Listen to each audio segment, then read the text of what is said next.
My name is Clark Parmalee. I live in Randolph Center, Vermont. I'm 22 years old, and I make a little maple syrup in the fall or in the spring.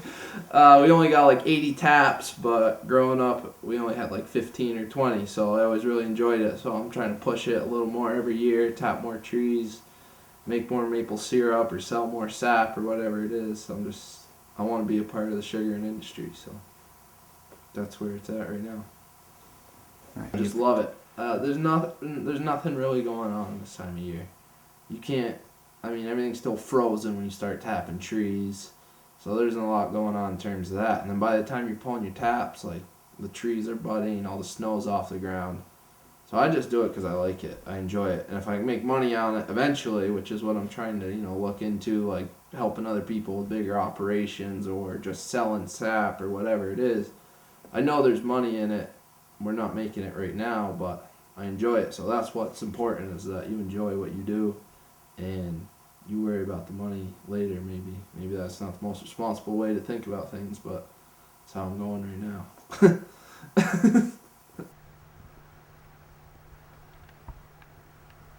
Normally one of these pails, if it's a good day, like it'll be a little more, depending on the tree. Some of my trees are almost full off one tap on a good day, but most of them I'd say they're like half to 3/4 would be a good run for a day.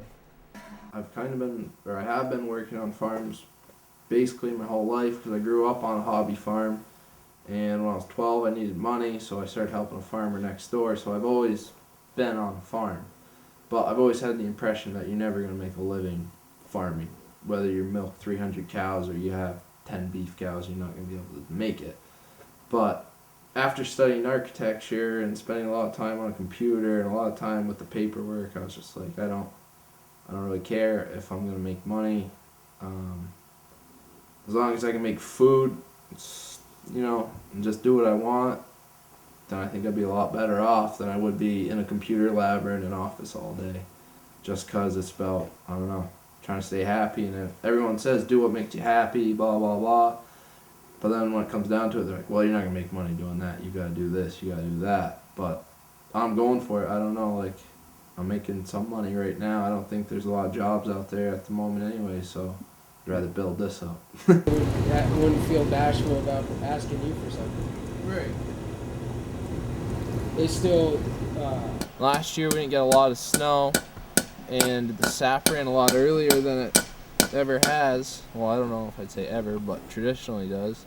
Yeah. And I know a lot of people were saying they thought there was a lot of niter in their sap, and that was maybe because there was not as much snow covering the ground. I'm not sure.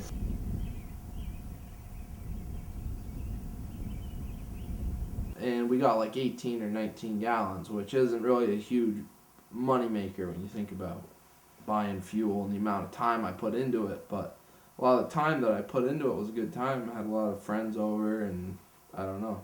So the sugar and yield, I don't know. That needs work before that's even really worth doing.